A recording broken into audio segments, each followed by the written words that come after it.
લક્ષ્ય ન્યૂઝ, એક નજર, એક લક્ષ્ય. કેસુડાના ફૂલનું આગમન. કેસુડાના ફૂલ સૂકવીને તેનો પાવડર પણ બનાવે છે. વસંત ઋતુના આગમનની સાથે જ પ્રકૃતિ જાણે ખીલી ઉઠી છે. કેસુડાના ફૂલ સાથે માત્ર પ્રાકૃતિક જ નહીં પરંતુ ધાર્મિક અને આધ્યાત્મિક મહત્વ પણ જોડાયેલું છે. મંદિરોમાં પણ ભગવાનને કેસુડાના ફૂલનો શણગાર કરવામાં આવે છે. સાથે કેસુડાના પાણીનો ભગવાનને અભિષેક પણ કરાવવામાં આવે છે. ધૂળેટીના પર્વમાં લોકો કેસુડાના ફૂલના પાણીનો ઉપયોગ કરીને પણ આ પર્વ ઉજવે છે. આયુર્વેદમાં પણ કેસુડાના ફૂલ અને ઝાડનું મહત્વ અનેરું છે.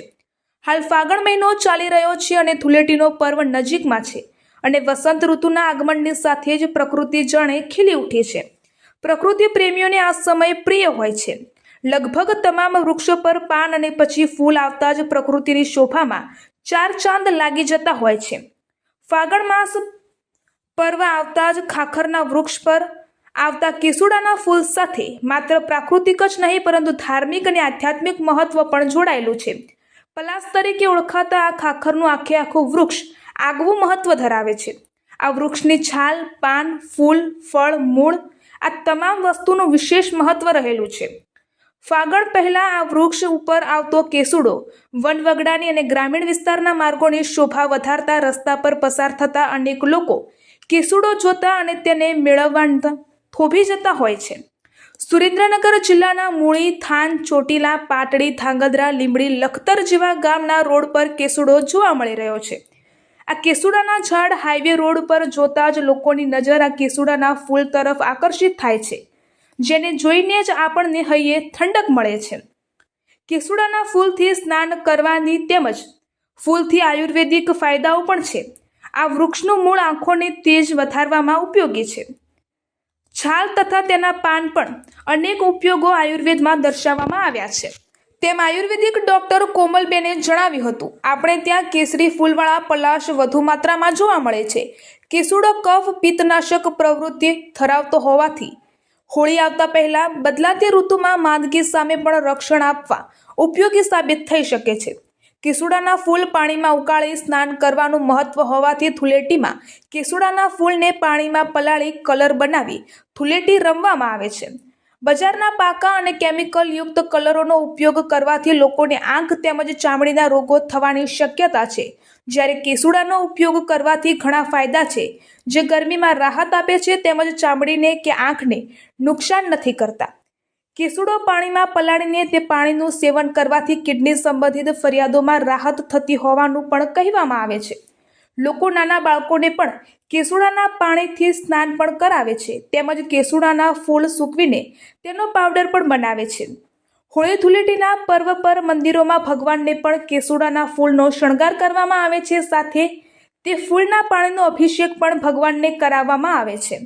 રિપોર્ટર દેવમ ત્રિવેદી, સુરેન્દ્રનગર. વર્તમાન કાળે ફાગણ માસ ચાલી રહ્યો છે. વળી આપણી ભારતીય સંસ્કૃતિમાં ઉત્સવોનું મહત્ત્વ ઘણું રહેલું છે અને દરેક માસમાં અલગ અલગ વિવિધ રીતે ભગવાન શ્રી હરિની ભક્તિ કરવામાં આવતી હોય છે. ત્યારે ફાગણ માસમાં કેસુડાના ફૂલ સુંદર મજાના જ્યારે થતા હોય ત્યારે અહીંયા સંસ્કારધામ ગુરુકુલ ધ્રાંગધ્રામાં પણ રૂપાળા ઘનશ્યામ મહારાજને સુંદર મજાના કેસુડાના ફૂલથી વાઘા ધરાવવામાં આવે છે. વળી આ કેસુડાના ફૂલનું મહત્ત્વ પણ આપણા આયુર્વેદિક શાસ્ત્રોમાં ઘણું જણાયું છે કે કેસુડાના જળથી જો સ્નાન કરવામાં આવે તો અનેક પ્રકારના ચામડીના રોગથી પણ નિરોગી થવાય છે. તેમજ બાળકોને પણ આ જળથી સ્નાન કરાવવામાં આવતા હોય છે. વળી આ કેસુડાના ફૂલ એ ભગવાનને જ્યારે ધરાવવામાં આવે છે ત્યારે એની ભગવાનની અનેક પ્રકારે શોભાનું દર્શન કરી ભક્તો પણ પોતાના જીવનમાં એક આનંદ અનુભવે છે. એક ભક્તિનો નવો રંગ પોતાના જીવનમાં સ્થાપિત થાય છે. વળી હોળી ધૂળેટીના પર્વે પણ કેસુડાના રંગથી રંગવામાં આવે છે ત્યારે એક અનેરો આનંદ છવાઈ જતો હોય છે. તો આજે સુંદર મજાના વાઘા સંસ્કારધામ ગુરુકુલમાં પણ ધરાવી અને સૌ ભક્તજનો, ભાઈઓ બહેનો પોતાના જીવનમાં ધન્યતા અનુભવી રહ્યા. નમસ્કાર મિત્રો, આપણે જાણીએ છીએ કે હવે ફાગણ મહિનો શરૂ થવા જઈ રહ્યો છે અને ફાગણ મહિનો આપણે જ્યારે બોલીએ તો કેસુડો છે આપણને તરત યાદ આવે. અને આપણે જોશું કે આપણે રસ્તા ઉપરથી નીકળતા હોઈએ તો રોડની બંને બાજુએ વૃક્ષોમાં સરસ મજાનો કેસરી રંગ આપણને દેખાય છે. તો એ કેસરી રંગ એક બીજું કશું નહીં પણ કેસુડો, જેને સંસ્કૃતમાં પલાશ તરીકે ઓળખવામાં આવે છે. અને મિત્રો, આપને તો ખબર જ છે કે અત્યારે ખૂબ ભેળસેળનો જમાનો છે અને હોળીનો તહેવાર નજીક આવે છે તો કેટલાય લોકોને જે રંગ ઉપયોગ કરે છે અને રંગથી જ્યારે હોળી રમે છે તો સ્કિનમાં એલર્જી થાય, ખંજવાળ આવે, કોઈની આંખમાં જાય તો આંખને નુકસાન કરે, બહુ મોટા નુકસાન જોવા મળે છે. તો જ્યારે કુદરતે શા માટે ફાગણ મહિનામાં જ આપણને કેસુડો ઉગેલો જોવા મળે છે?